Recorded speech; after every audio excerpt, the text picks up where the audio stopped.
Greetings, everyone. I pray that this finds us all well during these dynamic times.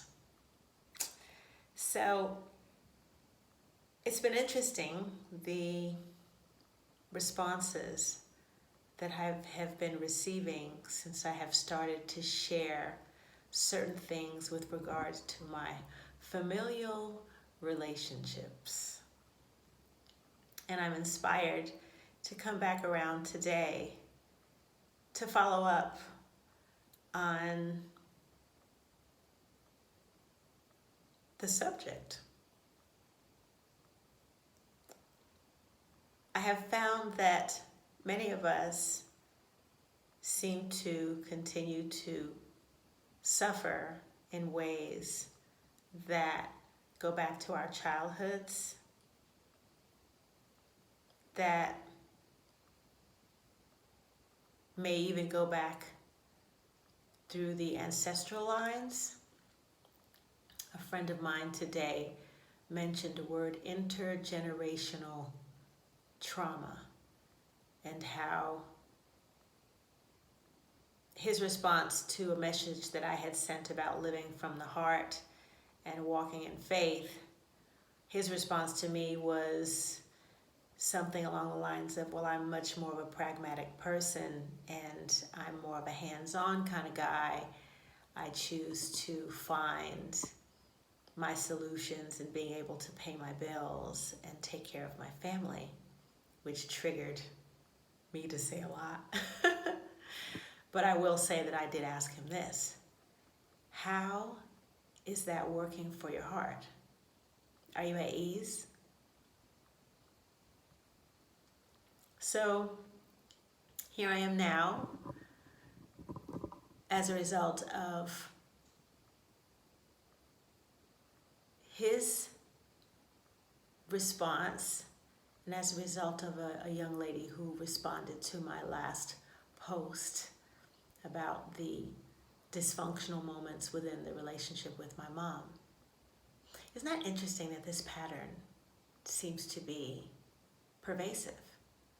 Dysfunction, familial dysfunction, familial pain, the weight that we carry in our hearts, that was much of which was passed down to us by the people who claim to love us, who of course love us, but loved us the only way they knew how, which oftentimes was in a painful way. And when I've looked at my mom, for example, my dad, and other elders in my life, I've had to ask myself, well, what kind of love did they receive? You know, was that love combined with getting beaten with a switch, being told that they would never be anything in their lives, being put down, being made to feel like they weren't important?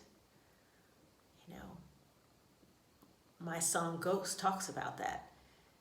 You hurt me constantly in the name of love. Something about my pain made you feel good. Did you ever really love me? I'll never know, because your way of showing it left me breathless. People's way of loving us can often cause us the greatest pain.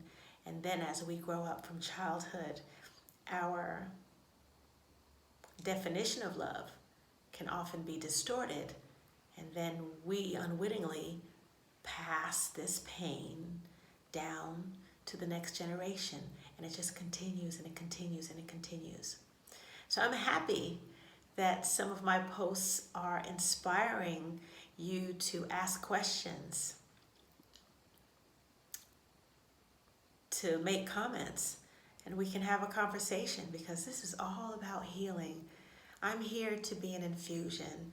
I'm here to help to open the doors in my life and to my path, so that hopefully that will help someone else to heal their own lives. Let's see, what else do I want to say? There's something else I want to say. Oh, so ultimately, for those of you who may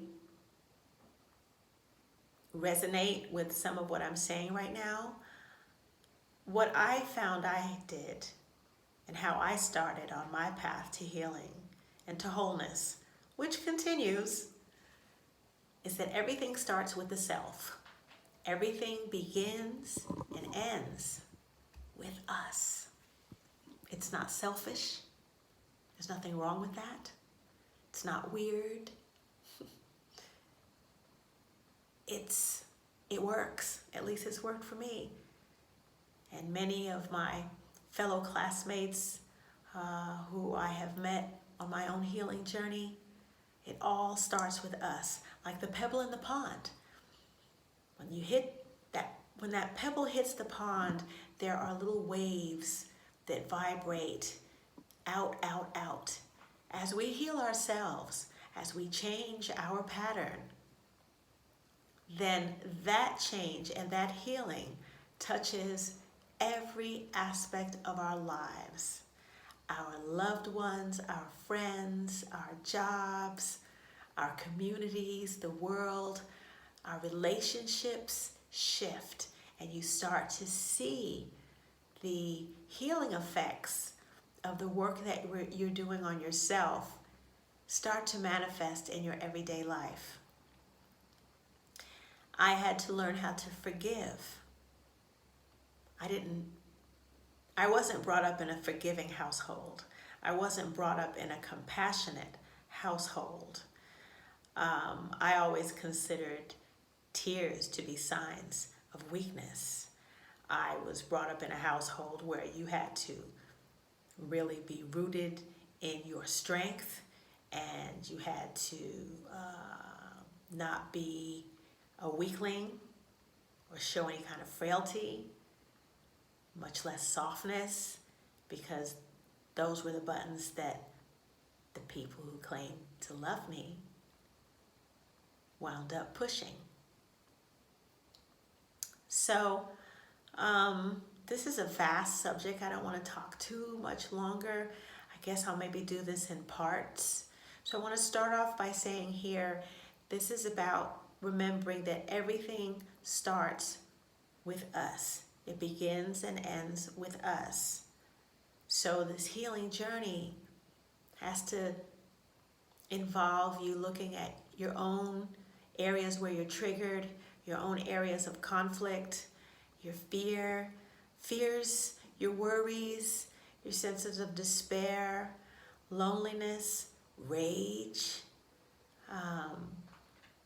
All of these emotions add weight to our relationships, period. And there's that which we're aware of, and then there's that which lives subconsciously in us. And it's like a light that never turns off. So, forgiveness. And remember that part of forgiveness also includes forgiving ourselves, which can be even harder than forgiving other people. So give me your comments. I'm always open for discussion, and I will respond, definitely. If you have questions, just like the woman who commented on my last post, she came to Instagram and she direct messaged me, and we have started a conversation. Your questions I will start to address here on here on YouTube, excuse me. And we can continue this conversation. Hopefully this inspires someone. And I have been forgetting to say something on every one of my posts, so here we go. Please, if you like this, please hit the like button. Please subscribe. Please share. Offer up your comments. My Instagram, if you have questions, Lisa Simone Official. Comments, you can comment here. And of course my website, lisasimonemusic.com. For those of you that are familiar with me, I'm an artist, a singer, a storyteller, and much of my music, many of my songs are about the healing process and are about the lessons that I've learned that enable me to have my smile and enable me to live my life from a place that enables me to shine my light and share it with all of you. So from my heart to yours, ciao.